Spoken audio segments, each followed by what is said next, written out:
Hello दोस्तों, स्वागत है आपका हमारे यूट्यूब चैनल में। अब हम लोग देखते हैं भाग का भाग का गुणनखंड विधि। गुणनखंड विधि, भाग का गुणनखंड विधि। तो भाग का गुणनखंड विधि में दो टाइप के प्रश्न पूछे जाते हैं। पहला पूछा जाता है क्रमागत शेष निकालना, दूसरा संख्या निकालना। तो सबसे पहले हम लोग समझते हैं क्रमागत भाजक और क्रमागत शेष क्या है। जैसे मान लीजिए कोई संख्या है और इसमें पहला भाजक से जब हम लोग भाग देंगे तो भागफल 1 मिलेगा। तो ये हो गया भागफल पहला। और इसका जो शेष होगा, यहाँ मैं शेष लिख देता हूँ, और जो शेष प्राप्त होगा उसे हम लोग मान लेते हैं R1। उसी तरह जब दोबारा भाग दिया जाएगा तो दूसरा भाजक हो जाएगा D2 और दूसरा भागफल हो जाएगा भागफल 2 और शेष दूसरा हो जाएगा R2।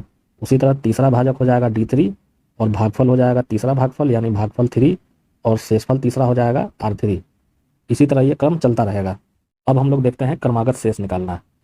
1 नंबर, क्रमागत शेष निकालना। क्रमागत शेष निकालना। तो इसके अंतर्गत हम लोग सबसे पहला क्वेश्चन देखते हैं और क्वेश्चन है 645 में 8, 9 एवं 6 से लगातार भाग दिया जाए तो उसके क्रमागत शेष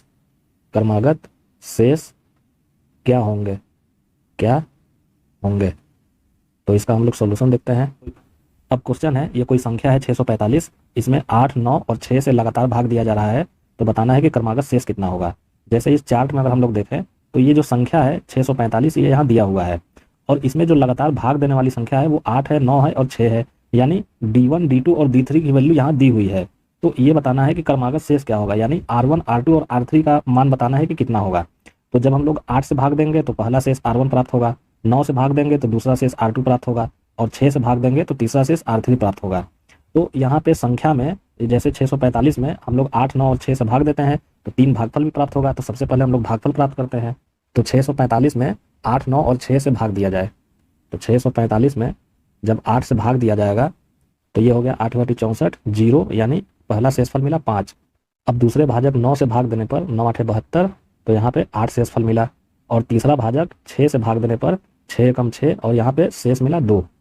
तो क्रमागत शेष कितना हो जाएगा, तो क्रमागत शेष ये हो जाएगा 5, 8 और 2 और यही हो जाएगा आंसर। तो जब भी किसी संख्या में अलग अलग भाजक से लगातार भाग दिया जाए और ये पूछा जाए कि क्रमागत शेष कितना होगा, तो सबसे पहले हम लोग संख्या को लिखेंगे। जैसे ये 645 हो गया, अब इसमें अलग अलग भाजक से भाग देना है। तो सबसे पहले 8 से हम लोग भाग देंगे तो 645 में 8 से भाग देने पर 80 बार में भाग जाएगा तो शेषफल बचेगा 5। उसके बाद अगला भाजक है 9, तो 9 से जब 80 में हम लोग भाग देंगे तो 8 बार में भाग जाएगा तो शेषफल मिलेगा 8। उसी तरह तीसरा भाजक है 6 और 8 में जब हम लोग 6 से भाग देंगे तो भागफल मिलेगा 1 और शेषफल मिलेगा 2। तो यहाँ पे क्रमागत शेष की बात की जा रही है और ये क्रमागत शेष प्राप्त हो रहा है। तो तीनों क्रमागत शेष क्या हो जाएंगे, 5, 8 और 2 और यही हो जाएगा आंसर। अब एक क्वेश्चन हम लोग और देखते हैं और क्वेश्चन है 222 में 4, 5 एवं 6 से लगातार भाग दिया जाए तो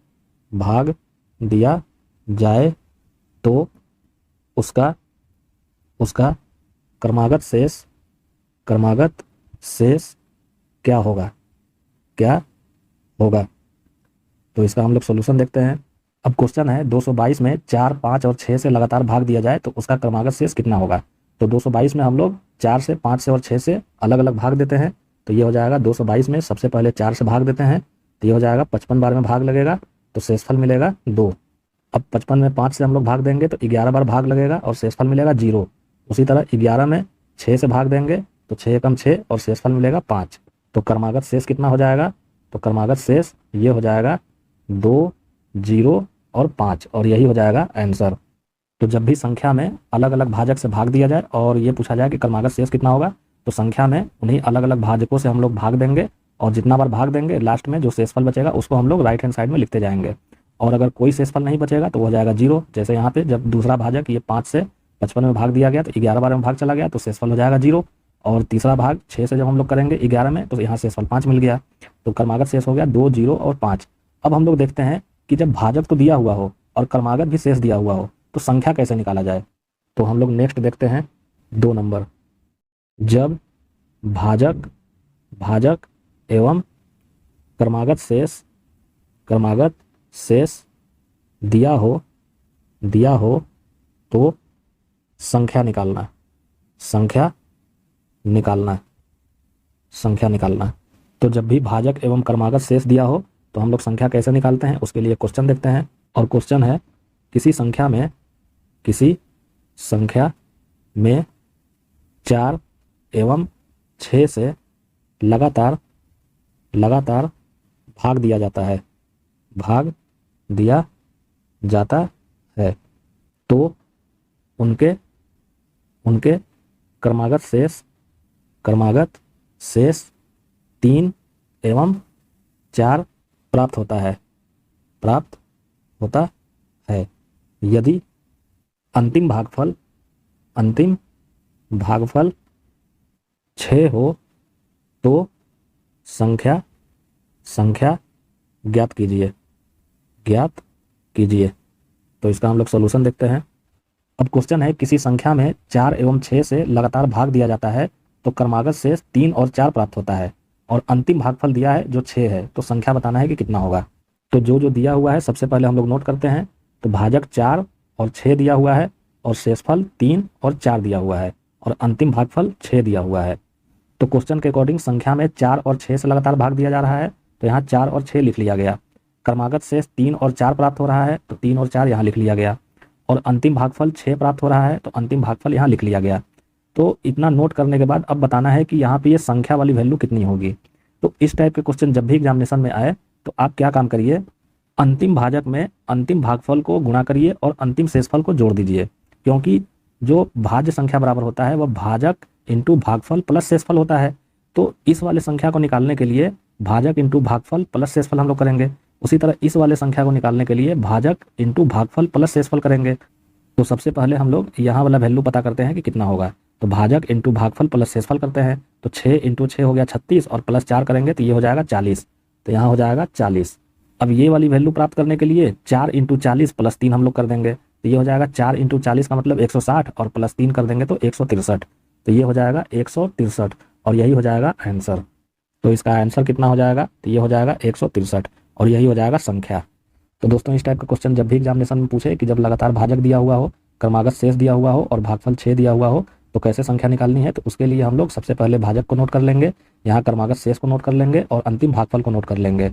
और भाजक इंटू भागफल प्लस शेषफल करने पर संख्या प्राप्त होती है तो 6 इंटू 6 प्लस 4 करेंगे तो ये संख्या 40 प्राप्त हो जाएगी। उसी तरह 4 इंटू 40 प्लस 3 कर देंगे तो ये वाली संख्या प्राप्त हो जाएगी। और क्वेश्चन पूछा जा रहा है कि किस संख्या में 4 और 6 से लगातार भाग दिया जाए, तो 4 और 6 से लगातार जब भाग दिया जाएगा तो वो वाली संख्या 163 होगी। और क्वेश्चन में अगर सबसे छोटी संख्या निकालने की बात की जाएगी तो यहाँ भागफल को हम लोग 1 मान करके सॉल्व करेंगे। इसे मैं नोट करके लिख देता हूँ। नोट जब सबसे छोटी संख्या निकालना हो तो अंतिम भागफल 1 मानकर संख्या निकालेंगे। जैसे क्वेश्चन हम लोग देखते हैं और क्वेश्चन है वह सबसे छोटी संख्या कौन सी है जिसमें 4, 5 एवं 8 से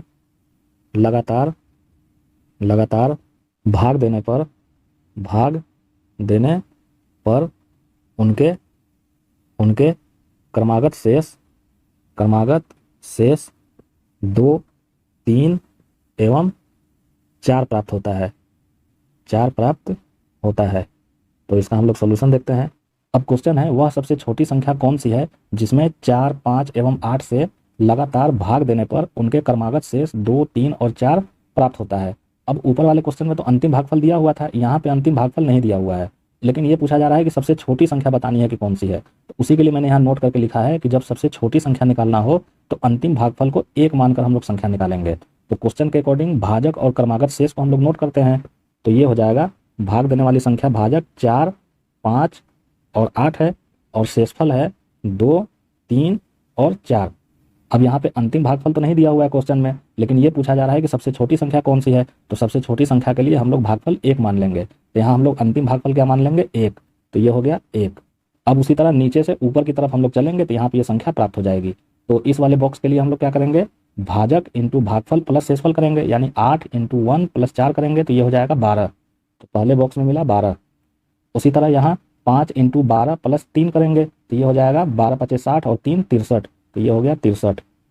उसी तरह तीसरे वाले बॉक्स के लिए 4 इंटू 63 प्लस 2 हम लोग करेंगे। तो 4 इंटू 63 बराबर 252 और प्लस 2 हम लोग करेंगे तो 254। तो तीसरे वाले बॉक्स में क्या हो जाएगा, 254, और यही हो जाएगा संख्या। तो आंसर कितना हो जाएगा, तो ये हो जाएगा 254 और यही हो जाएगी संख्या।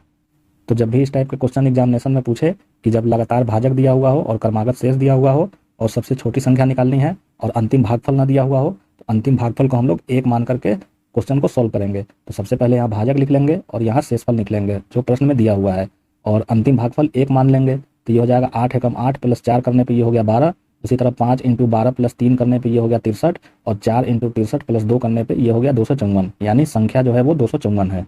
अब हम लोग देखते हैं जब संख्या में पहले भाजक से भाग दिया जाए फिर भाजकों का क्रम बदल दिया जाए तब संख्या कितनी होगी। तो हम लोग नेक्स्ट देखते हैं 3 नंबर। यदि भाजकों का क्रम बदल दिया जाए तो उनके क्रमागत शेष निकालना। तो जब भाजकों का क्रम बदल दिया जाए तो उनके क्रमागत शेष कैसे निकालते हैं, उसके लिए क्वेश्चन हम लोग देखते हैं। और क्वेश्चन है, किसी संख्या में 6, 8 एवं 12 से लगातार भाग देने पर उनके क्रमागत शेष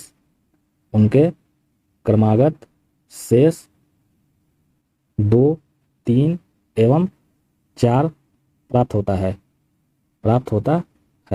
यदि भाजकों का क्रम पलट दिया जाए तो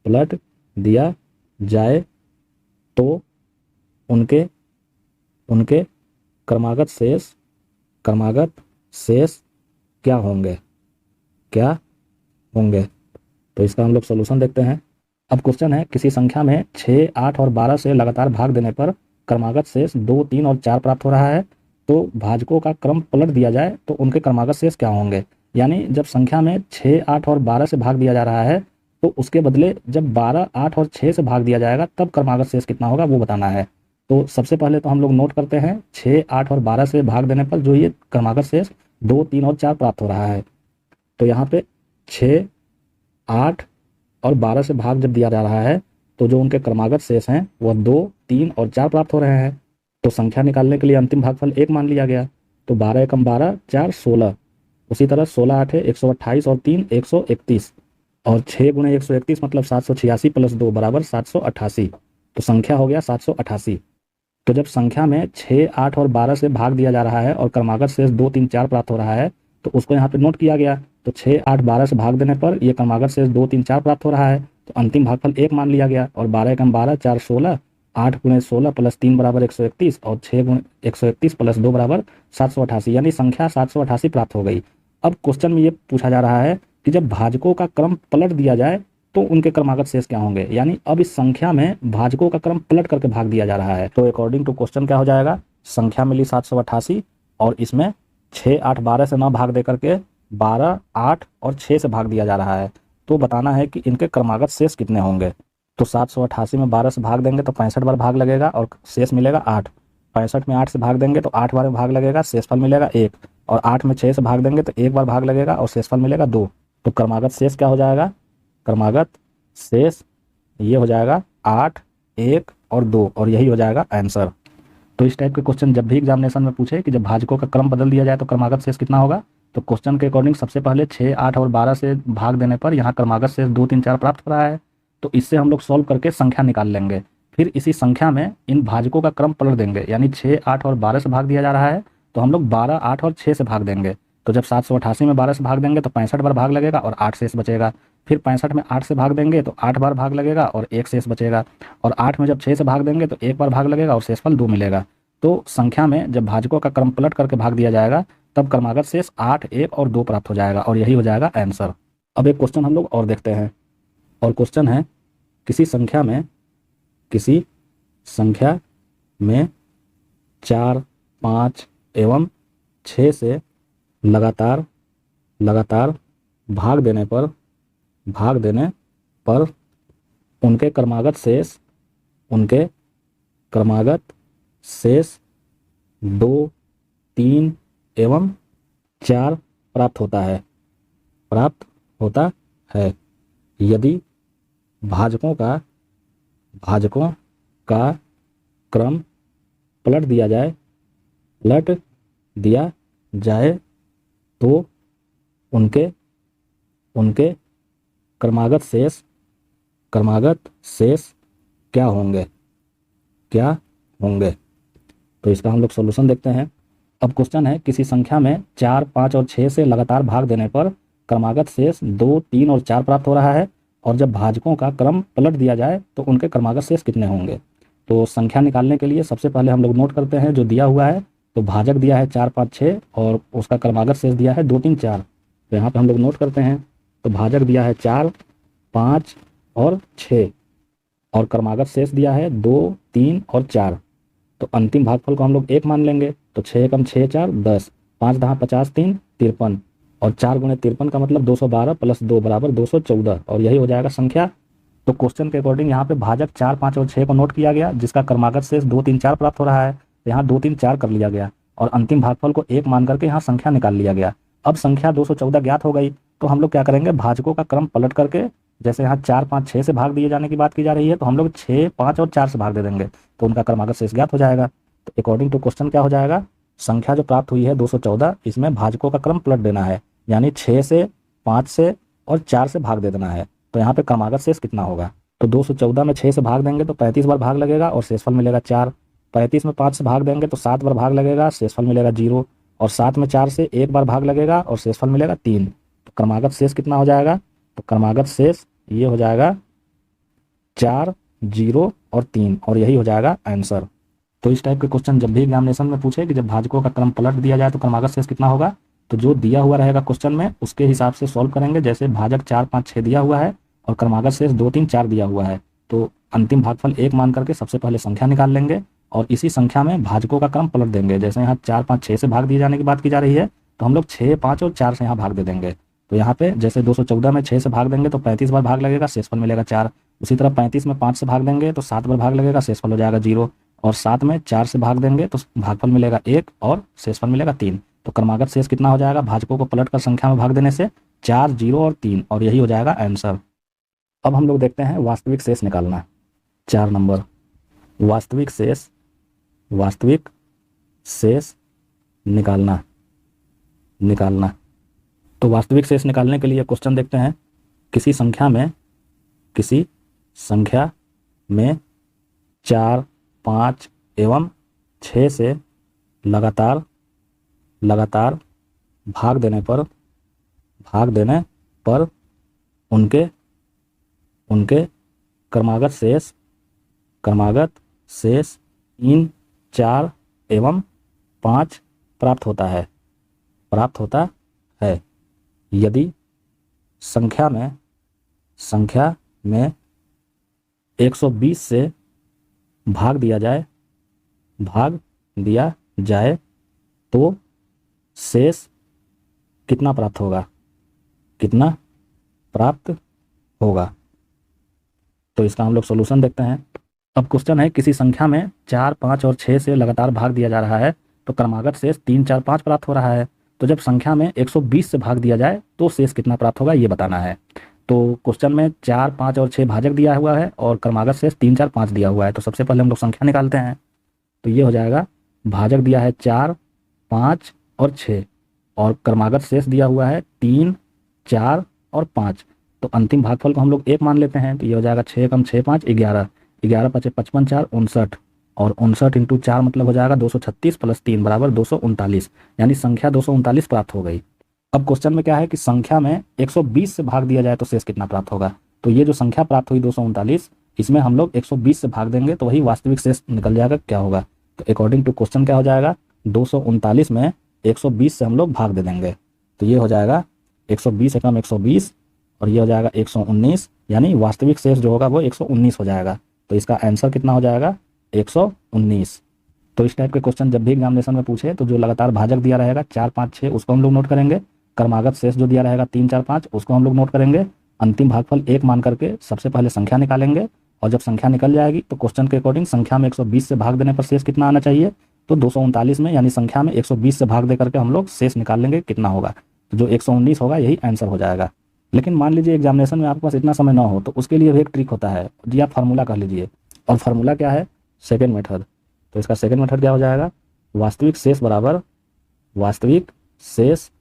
बराबर R1 plus R2 D1 plus R3 D1 D2 plus R4 D1 D2 D3 plus उसी तरह हम लोग आगे बढ़ते रहेंगे।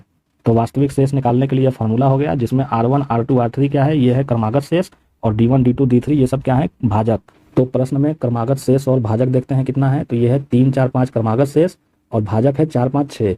तो क्रमागत शेष है 3, 4, 5 यानी R1 बराबर 3 है, R2 बराबर 4 है और R3 बराबर 5 है और भाजक है D1 बराबर 4, D2 बराबर 5 और D3 बराबर 6। तो वास्तविक शेष कितना हो जाएगा, तो वास्तविक शेष बराबर R1 तो यह है 3 प्लस R2 D1 तो यह है 4 into 4 plus R3 D1 D2 यानी 5 इंटू 4 इंटू 5 बराबर 3 प्लस 16 प्लस 100 बराबर 119 और यही हो जाएगा आंसर। तो जब भी वास्तविक शेष निकालना रहेगा तो या तो आप इस फार्मूले का प्रयोग करिए, जैसे प्रश्न में क्रमागत शेष 3, 4, 5 दिया हुआ है और भाजक 4, 5, 6 दिया हुआ है, तो इस तरीके से वास्तविक शेष निकाल लीजिए फार्मूले का प्रयोग करके, नहीं तो ऊपर जो मैंने आपको मेथड बताया उस मेथड से भी आप वास्तविक शेष निकाल सकते हैं। और इसको याद करने का सिंपल तरीका क्या है, R से हम लोग शुरू करेंगे तो ये हो जाएगा R1 और जब ये R1 करेंगे तो यहाँ पे ये केवल एक वैल्यू रहेगी, R2 करेंगे तो 2 वैल्यू रहेगी, तो 2 वैल्यू के लिए हम लोग D1 कर देंगे, R3 करेंगे तो 3 वैल्यू रहेगी तो R3 के साथ में D1 D2 हो जाएगा, R4 करेंगे तो 4 वैल्यू रहेगी तो D1 D2 D3 करेंगे। उसी तरह पांचवा शेष भी अगर दिया रहेगा तो R5 हम लोग करेंगे, तो R5 के लिए D1 D2 D3 और D4 हो जाएगा यानी कुल 5 वैल्यू हो जाएगा। तो जितना क्रमागत शेष दिया रहेगा उतना और उससे एक कम हम लोग भाजक रखेंगे, तो इस तरीके से इसको सॉल्व कर देंगे तो यहाँ ये आंसर प्राप्त हो जाएगा। जैसे क्वेश्चन हम लोग और देखते हैं, किसी संख्या में 8 एवं 12 से लगातार भाग देने पर उनके क्रमागत शेष 4 एवं 5 प्राप्त होता है। यदि संख्या में 96 से भाग दिया जाए तो शेष कितना होगा। तो इसका हम लोग सॉल्यूशन देखते हैं। अब क्वेश्चन है, किसी संख्या में 8 एवं 12 से लगातार भाग दिया जा रहा है तो उनका क्रमागत शेष 4 और 5 प्राप्त हो रहा है। तो जब संख्या में 96 से भाग दिया जाएगा तो शेष कितना प्राप्त होगा। तो सबसे पहले हम लोग क्रमागत शेष यानी R1 R2 को नोट करते हैं जो 4 और 5 है और भाजक D1 D2 को नोट करते हैं जो 8 और 12 है। तो R1 बराबर हो गया 4 और R2 बराबर हो गया 5, उसी तरह D1 बराबर हो गया 8 और D2 बराबर हो गया 12। अब हम लोग वास्तविक शेष निकालते हैं, तो वास्तविक शेष कितना हो जाएगा, तो वास्तविक शेष बराबर हो जाएगा R1 plus R2 D1। R1 का वैल्यू है 4 प्लस R2 D1 करेंगे तो ये हो जाएगा 5 इंटू 8 तो ये हो जाएगा 44 और यही हो जाएगा आंसर। तो इस टाइप के क्वेश्चन जब भी एग्जामिनेशन में पूछे तो जो मैंने अभी आपको फार्मूला बताया इस फार्मूले पे भी आप इसको सॉल्व कर सकते हैं और ऊपर में जो मैंने अभी आपको मेथड बताया भाग विधि का उससे भी आप इसको सॉल्व कर सकते हैं। तो दोस्तों आज हम लोगों ने देखा वास्तविक शेष निकालना और जब भाजकों का क्रम बदल दिया जाए तो उनका क्रमागत शेष कैसे निकाला जाता है वो भी हम लोगों ने देखा, और जब भाजक और क्रमागत शेष दिया हुआ हो तो संख्या कैसे निकाला जाता है वो भी हम लोगों ने देखा, और जब संख्या में लगातार भाजक से भाग दिया जाए तो उसका क्रमागत शेष कितना होगा वो भी हम लोगों ने देखा, उसको कैसे निकाला जाता है। तो दोस्तों आज के टॉपिक में बस इतना ही। अगर आपको हमारे द्वारा पढ़ाया गया टॉपिक पसंद पड़ा हो तो आप हमारे चैनल को लाइक करें, सब्सक्राइब करें और अपने दोस्तों के साथ शेयर करें। धन्यवाद।